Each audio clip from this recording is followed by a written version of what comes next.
Hi everyone, it's a nice sort of autumnal sunny afternoon and I thought it'd be nice to make another soldering video. Once again, this is an MH Eurorack module. I'd actually used up all the ones that I'd been sent before and I got talking to the owner and he sent me another one, which is the Bias 2. So this is a bias module. It's active. In the packet I've got a power supply cable here. Here's the components and a couple of sorry, this is the faceplate. This is a blanking plate that came with it, and then here is the actual PCB. This module is a dual attenuator and offset module, so it enables us to move voltages around and amplify and invert them. So this module is Bias 2. It's a sequel to Bias, which was just a single attenuverter offset module.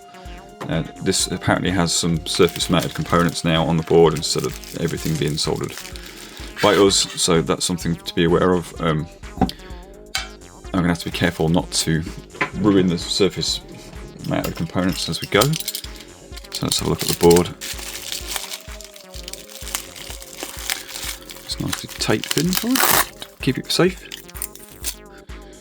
So there's nothing on this side. Oh, I see. So there's a few small surface mounted components, resistors and capacitors by the looks of it. Yeah, so there's all these little tiny little blobs that you can see sticking up that are not quite flush. They're all surface mounted components.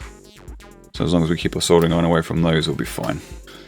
So let's go ahead and tip our components out and we can have a look what we've got. So yeah, there's a couple of chips and some protection, so presumably they're the same and there's one each for each half of the circuit. Just get all the pots and sockets over to one side. So there's some screws for the faceplate. Right, so there's not a lot of actual active components for me to solder in, so let's get stuck in. On the front panel side, the PCB, the side without the MH logo. So the front is... oh, there's the MH logo. So this is the front, okay. Resistors 4 and 5, so they are the same, I believe, which is just this one, because that's the only resistors in there. They're diodes, they're capacitors. So it's just resistors 4 and 5 mounted vertically. Oh, Molly.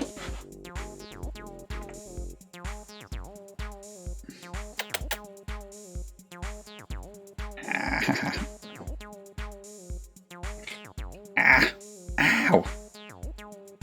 Right, sorry about that. The cat needed attention. So if we look closely, we can see we've got R4 and R5 here, and the circle and the pad next to it are the ones we need to go into. So from here to here and here to here. It doesn't matter which way around they go in. Resistors don't have a polarity, so we can just whack them in like that.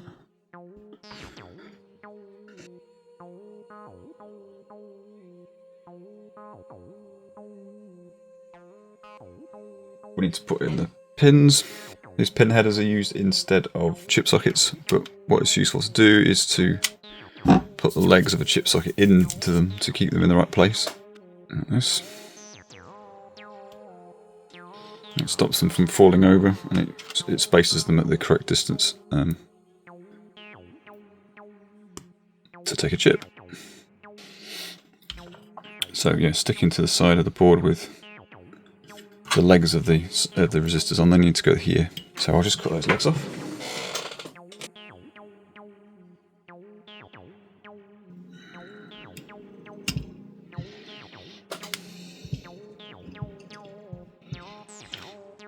It's probably not going to stay there now, so let's get some tape on there. Just temporarily keeping it in position till we get at least a couple of the pads soldered. So we've got surface mount components on this side,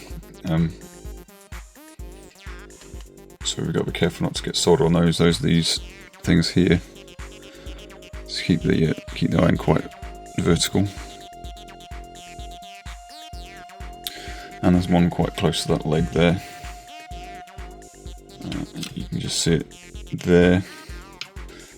So again, keep away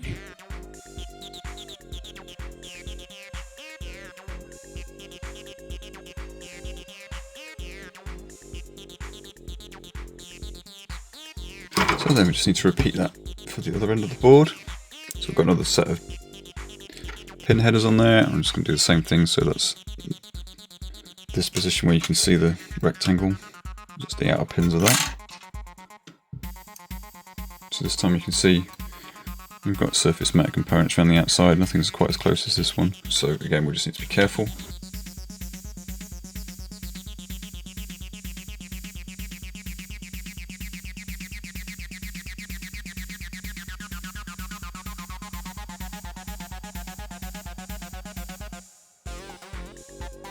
Diodes need to go next, so let's see if we can work out where they are. You can see we've got D1 and D2. Anti-vertically take care of the orientation. The body of the diode should be soldered into the circle solder pad, yep, with the stripe on the diode uppermost. So yes, so the stripe side, the stripe of the diode bends over and goes into the square pad. So I'll just set those up. So this bit here is the stripe, so we need to bend this bit over. That's what that looks like. We've got the stripe at the top and the body is sitting on the circle. There's an illustration of this in the manual, as there is for most of what we looked at so far.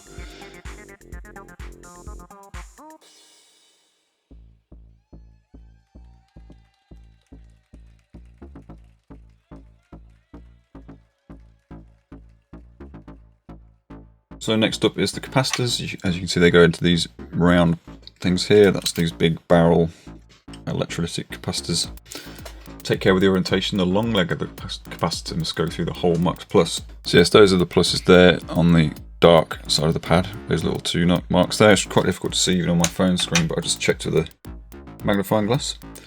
So the long leg needs to go through there, and also you'll see there's a white negative stripe that matches up with the white part of the board. So they're going that way around, like that.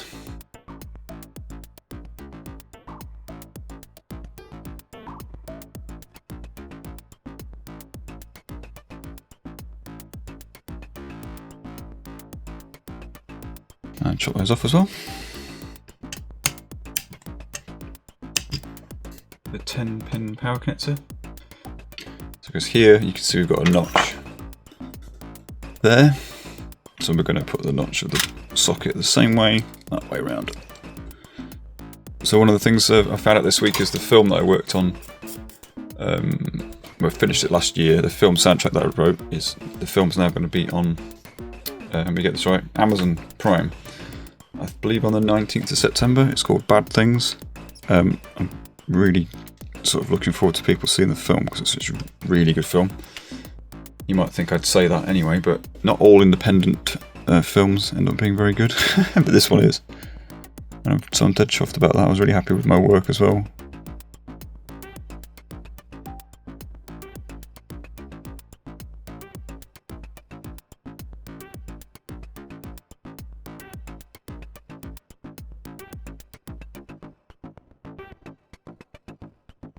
So just like on the last tutorial video, we need to remove the standoff pins from the potentiometers. It's just these two lugs here, so it's the ones that would normally pass through a board. The flat pins, not these ones. We need these. We don't need these. There's one there and there's one there. So we need to place the potentiometers and jack sockets on the board, but not solder them yet. So these ones here are the jack sockets, and they go in like that. We've also got potentiometers that go into these ones. They're all the same, so we can just put them in and not worry about which one's which. And they clip in and stay there fairly well, whereas these ones will fall out.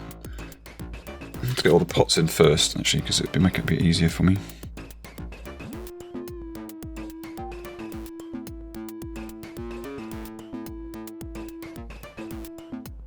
So we need to take all these nuts and washers off, actually, because the next thing we'll be doing after we put all these in place is putting the faceplate on and screwing it down just to keep it in position, and then we can solder the backs of all these legs.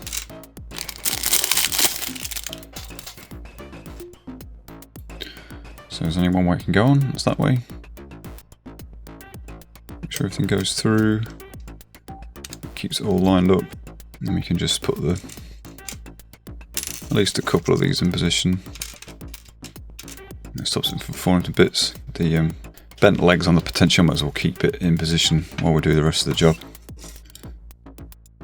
So we need to solder everywhere we've got big legs coming through and the small legs, so there's quite a lot. And to get down into this little gap here, it's going to be quite difficult. Oh, that's still got that chip socket in there, that's not helping, is it? Should have taken that out before. Yes, and we've got pins underneath it as well that I'd completely forgotten about. So yeah, there's something to be aware of. Make sure you take that out.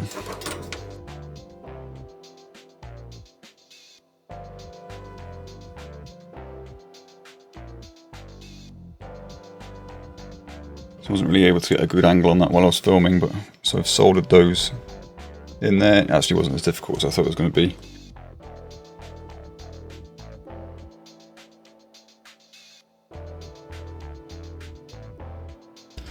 Spin around. So you just need the soldering on quite vertical. Plenty of light.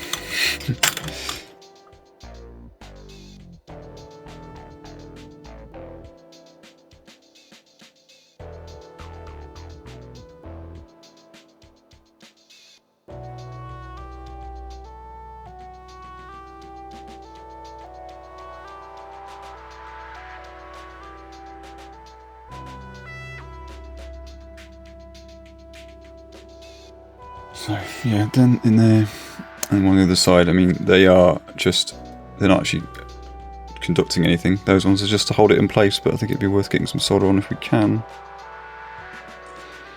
Be careful not to melt the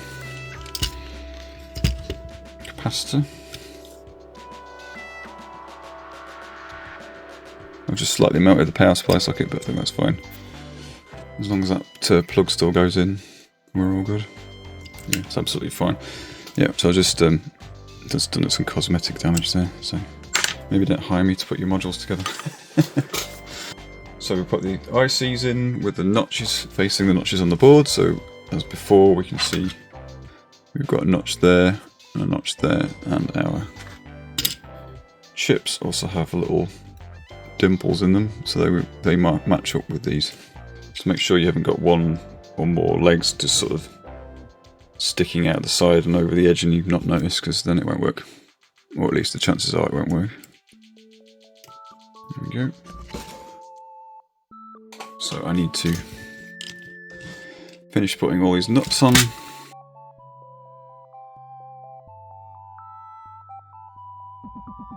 So washers first, then nuts as usual, and then as always with the milled nuts you've got little tiny gaps which are designed to take a special tool that I don't have, but they face upwards.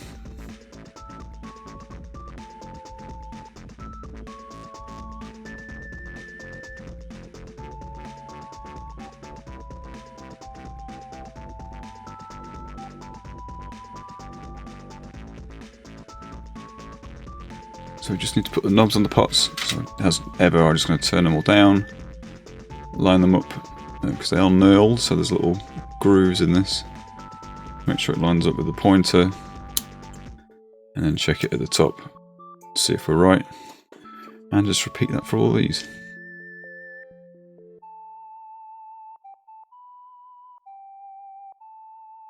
There we go, so that's our module. I'm just going to give it a little bit of a clean, get some of that flux off, and then give it a test.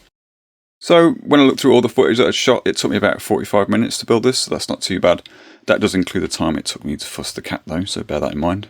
As you can see, I've got the bias 2 loaded in the rack here. These two sections are identical to each other. If we just plug one of our indicators into the output, from the center position, the offset's not going to add any voltage. If we turn it up, we get more voltage added, and as we turn it down from the center, we get voltage taken away. If we connect a voltage source, such as the square output of this LFO to the input, and then turn up the attenuverter, we can see we get positive output when it's high and negative output when it's low. If we flip the attenuator the other way, we're going to get the opposite of that. So we're going to get positive output when it's low and a negative output when it's high. So in this example, we're taking this stepped LFO and we're copying it with a multiple. And then those two outputs are being sent into the inputs of the bias 2, and I've configured the attenuators to be the same. So the two drone sections on the CPM-DS2 are receiving the same pitch, and as you can hear, they're playing in the same octave. But if we adjust one of the offsets, we can change the octave at which one of them plays. So let's change this bottom one and it will change drone 2.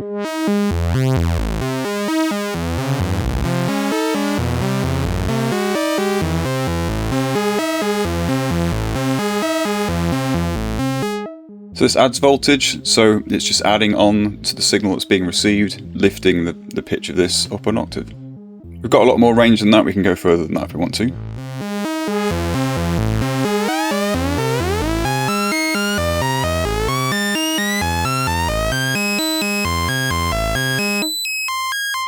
This is useful for unipolar sources such as envelopes too, so these only go up and then back to the centre. Here I've got the neutron triggering its own envelope with this connection. If we connect that envelope connection directly to the pitch of the oscillator, we won't be able to control how far it moves, and also it'll only go in one direction. Up and then back to the centre. But if we route it through one of the attenuverters, we can control the range and also the direction it goes.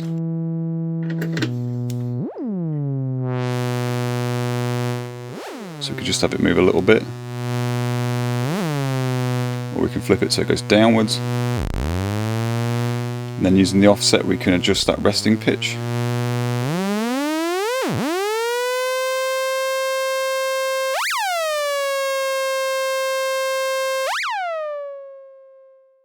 So I hope you found this video informative and it helps explain how attenuverters and offsets can be used. There'll be more build videos in the future, so please keep tuned. Cheers.